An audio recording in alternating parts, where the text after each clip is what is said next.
What if AI could discover new black holes and unlock the secrets of the universe? Hello, and you're listening to Where What If Becomes What's Next from Carnegie Mellon University, where we're exploring what AI means to industries, government, society, and you. On this episode, we're diving deep into the cosmos and back in time to the birth of the universe to explore how artificial intelligence is accelerating astrophysics and astronomy at warp speed. How will AI help discover new black holes and galaxies? What can AI teach us about exploding stars? Can AI prove the Big Bang Theory of the origin of the universe once and for all? 5, 4, 3. So buckle up as we embark on a journey to the stars and beyond.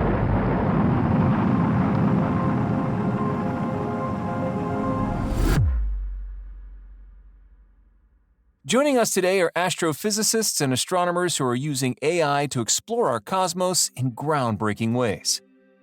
Ever since the early 1600s, when Galileo pointed his handmade telescope at the heavens, we've been exploring our skies and wondering, what's out there, and where did we come from? Today, we're starting to answer those questions with advanced telescopes, such as the Hubble and the James Webb Space Telescopes probing the cosmos, and new wide-field observatories that are taking pictures of the entire sky every night. Where once we were only able to see a handful of planets and thousands of stars in our night sky, now we are counting thousands of exoplanets and billions of stars, and distant galaxies and astronomical phenomena such as black holes from the far reaches of the universe. And from these better telescopes comes better and bigger data. Massive amounts of data that can only be analyzed and understood by AI, revealing new knowledge about the cosmos and the laws of physics itself. Even though AI is revolutionizing astrophysics and astronomy today, it's actually been in use in astronomy for a while. What's different now? So it's correct that AI has been used in astrophysics research for decades. We're speaking with Rupert Croft, a professor of physics and a member of the McWilliams Center for Cosmology and Astrophysics at Carnegie Mellon University. And so maybe 20 or 30 years ago, people said, okay, how about instead of just pointing a telescope at one object at a time, we just get a telescope and we point it at every position on the sky over a period of years, and we build up a so-called survey of the sky. And if you do that, you go from having, say, one or two galaxies that you're trying to understand to millions, and now we're at the stage of billions or tens of billions. And so it turns out that AI tools were perfectly suited to this revolution in astronomy of big data and surveying the sky. Right? And so that's basically where this thing started. And so the AI was used to do relatively simple things back then, and now it's becoming more complicated. Okay, then let's start with something really complicated: black holes. A black hole is born when a massive star dies. The star explodes some of its matter out into the universe as a supernova, and the matter that remains collapses in on itself and forms a black hole. Traditionally, detecting these invisible giants involved observing the movement of stars near them or seeing how light bends around them. And then, in 2019, the Event Horizon Telescope made history when it captured the first fuzzy image of a black hole at the center of galaxy M87. But a few years later, something happened to that blurry image. That image has been processed by AI to remove noise, if you like, and actually maximize the signal in it. And so you can take an AI and train it on noisy images of models of black holes, and then it will figure out how to get rid of the noise and give you what a real black hole looks like.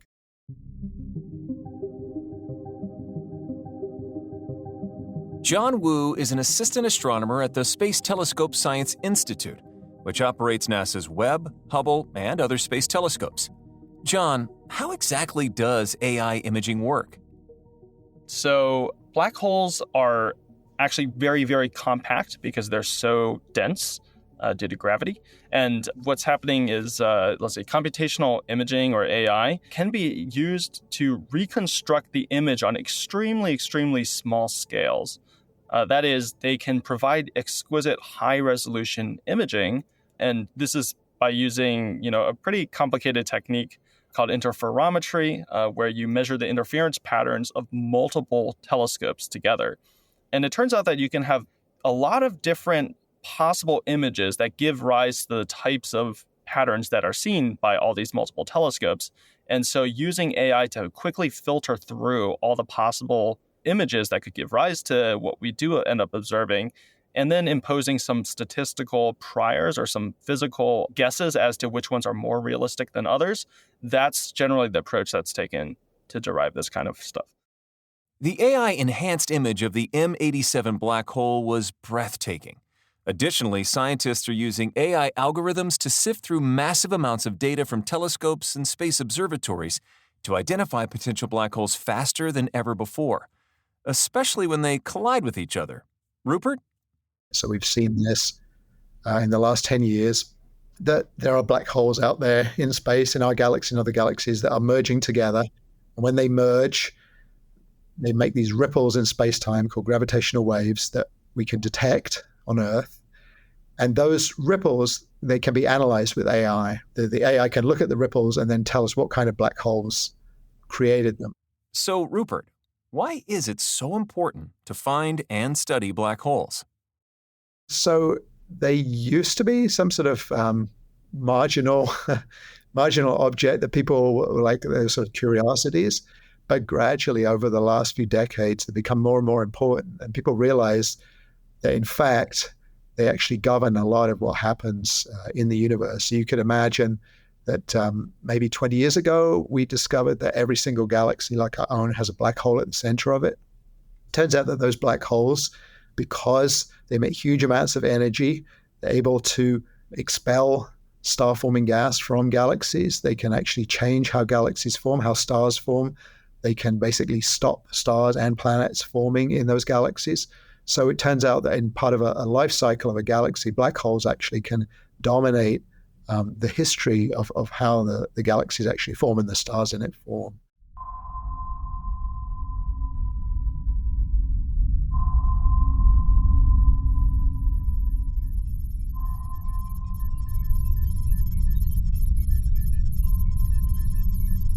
Okay, so a black hole can perhaps unlock some secrets to the cosmos.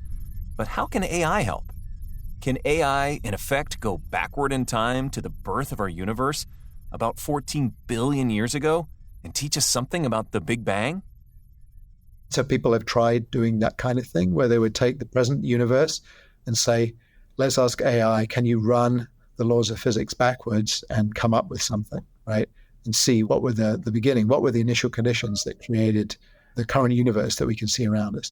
The Big Bang obviously happened when it was 0 minutes, seconds, whatever, old. And so going back that far, it's difficult, right? So I think the AI maybe could help us in different ways. It could help us maybe with coming up with different techniques to find out about what's going on at those very early times, maybe things that humans have not thought of yet. It can help with designing experiments. It can also help with making the measurements we make more precise. Whether there's something wrong in our current picture or not, I don't know, right? Obviously, everyone hopes that there's something new and exciting, but that obviously that all the knowledge we have, or at least all the understanding we have, shouldn't be discarded. We're talking about AI, astronomy, and the cosmos. When we come back, we're going to talk about how AI will help a new kind of observatory explore deeper into the universe than ever before.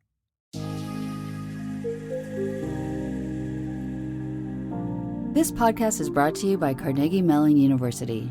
Located in Pittsburgh, Pennsylvania, CMU is a private, international research university, consistently ranked among the top universities in the world. Its trailblazing research is focused on creating, defining, and accelerating the future of artificial intelligence. For more information, please visit ai.cmu.edu.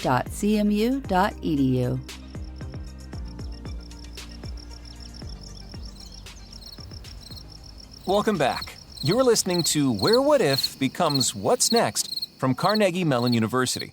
And today we're talking about how AI is revolutionizing astronomy and astrophysics in the study and exploration of our cosmos. In 2025, on a dark mountaintop in Chile, A much-anticipated new observatory will start surveying the entire visible sky every 3 days for the next 10 years. That's a lot of data. An astronomical amount of data. Yeah, AI is going to be essential for analysis of that data. The data set will be incredibly rich. We're talking with Rachel Mandelbaum, a professor of physics working on cosmology as part of the McWilliams Centers for Cosmology and Astrophysics at Carnegie Mellon University. So the observatory that's being constructed with a new telescope and camera and so on is called the Vera Rubin Observatory. It was previously called the LSST Project, and it was renamed in memory of Vera Rubin a couple of years ago. And it's going to carry out a 10-year survey of the sky called the Legacy Survey of Space and Time, LSST. And so it should be starting the initial observations of the sky later in the summer of 2024, and starting the survey at some point later in 2025. Rachel, how is this new observatory different than the James Webb telescope? So the James Webb telescope is optimized towards looking at the very distant universe, trying to discover, some of the earliest supermassive black holes and some of the earliest galaxies that ever formed. And so to do that, it's helpful to be in space because you can measure infrared light much more effectively there. Whereas the Vera Rubin Observatory and the new telescope and camera are optimized quite differently. So they're optimized essentially to be able to look at a really large area of the sky, like something like 10 square degrees, so orders of magnitude larger area than the James Webb Space Telescope, and to be able to very quickly shift, like look for 30 seconds in one place and then move to a different place in the sky and look 30 seconds there and so on. And so it covers an enormous area very quickly, and then it comes back to it a few days later. So it's essentially really good at mapping out like a color movie of the southern sky, because it's going to go back to each point, many, many times, approximately 1,000 times for each point on the sky. And that's why it's going to gather massive amounts of data about our universe, right? How much data? We're talking, tens of petabytes of data.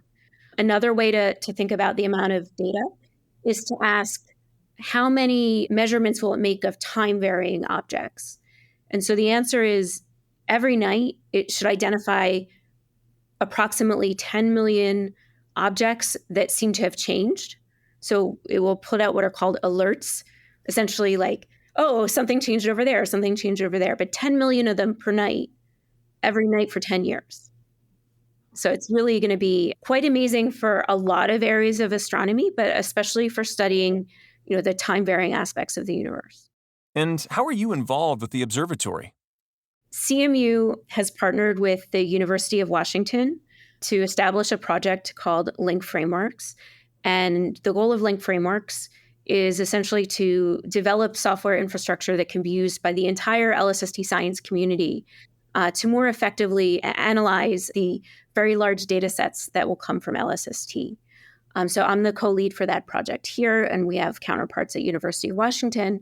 And the team has software engineers and research scientists kind of working together on how can we implement some of the really, really promising algorithms for analyzing the data in a way that they work on such a large data set. And they work robustly and they're stable, and that we trust the answers coming out of them, with the idea being that the broader community can then build on those tools. What kind of discoveries will come out of this? So the amazing thing about LSST is that it's going to allow advances in a few different areas of astronomy. So, for example, in the area of cosmology, so understanding the physics governing how the universe, has evolved, it should help us understand why the expansion of the universe seems to be accelerating. So the accelerating expansion of the universe was first measured approximately 25 years ago. People got a Nobel Prize for that finding, and we still don't fully understand why that's happening. If we ask really close to home, like what will LSST tell us about the solar system?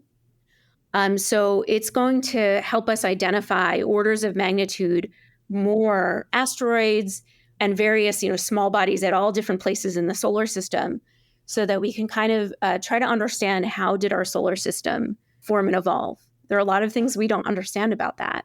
And it's really fundamental to how did the Earth come to be? And LSST is going to help us answer those questions. And so for all of the scientific questions that I just, kind of listed for you, there are places where we're going to have difficulty getting the answers out of the data, and AI is really promising, with further development to help us answer those questions.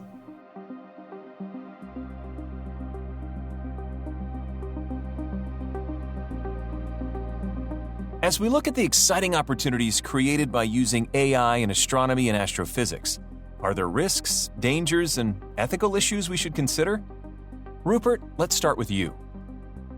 Of course, be careful to trust it, right? That's also, the big issue is how far can we trust it? So supposing, somebody said, oh, I've got this observation and the AI told me that Einstein is wrong, then, that's an issue, right? You have to say, okay, hang on a minute, why did you come to this conclusion? Why should I trust you? Are there other risks, dangers, and ethical issues we should consider?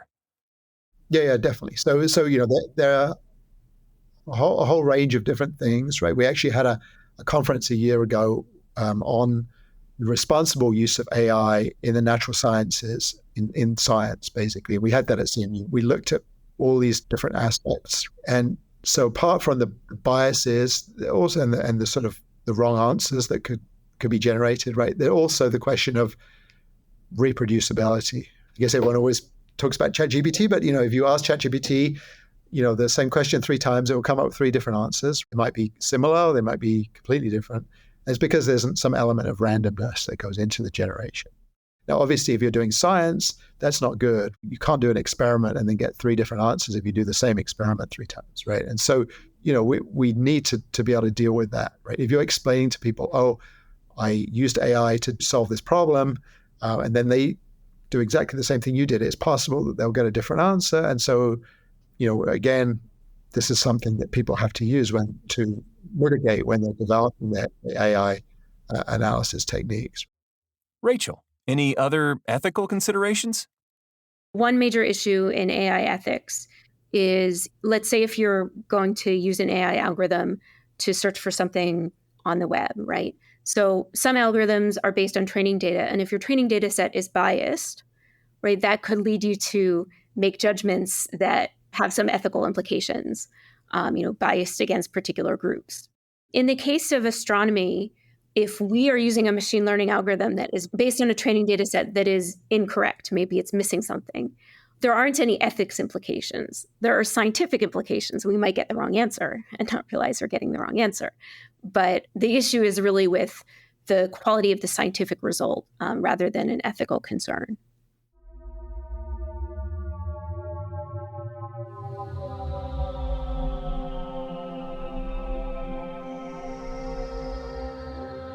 Looking into your crystal ball 5 or 10 years out, what's next for AI in astronomy and astrophysics? Rupert? You asked me what I think about the future and whether our models of the universe are right. Maybe somebody will discover that they're wrong, and it won't be a professional scientist. It'll be somebody using AI to analyze some data in a way that they couldn't have done years ago. Rachel? I've spent my entire career so far, essentially, trying to understand the history of how cosmic structure has formed and evolved, and then what that means for how our universe is expanding. And LSST is going to be really amazing at telling us a whole lot more about that than we knew from surveys before now. It's hard to say exactly, what problems are we going to solve definitively and what new issues will we discover. What I can say is that every survey that I've been part of before has made a number of different scientific advances, but has also opened up new questions that we might not have imagined before. John, what's next for you? We are very interested in future observatories because NASA did recently greenlight the development towards what's called the Habitable Worlds Observatory. So this is really the next flagship NASA mission beyond Roman Space Telescope. So the Habitable Worlds Observatory, one of its goals is to really characterize Earth-like planets, around other stars. This is something that's very, very hard to do. And it will also, do a lot of other interesting general astrophysics science.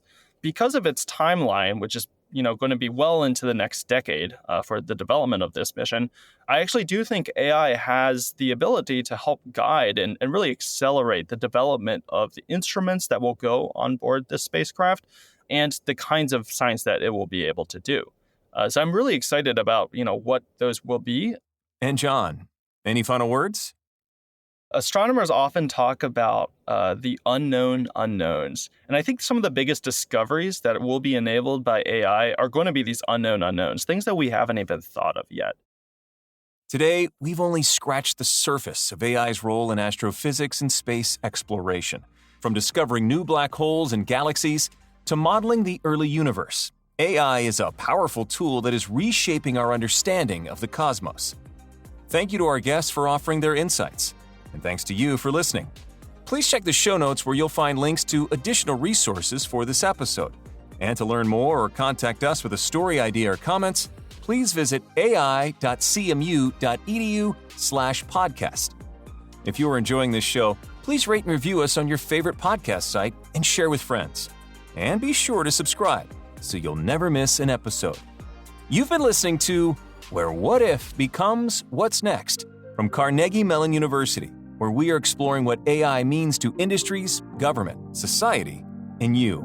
Stay tuned and stay curious.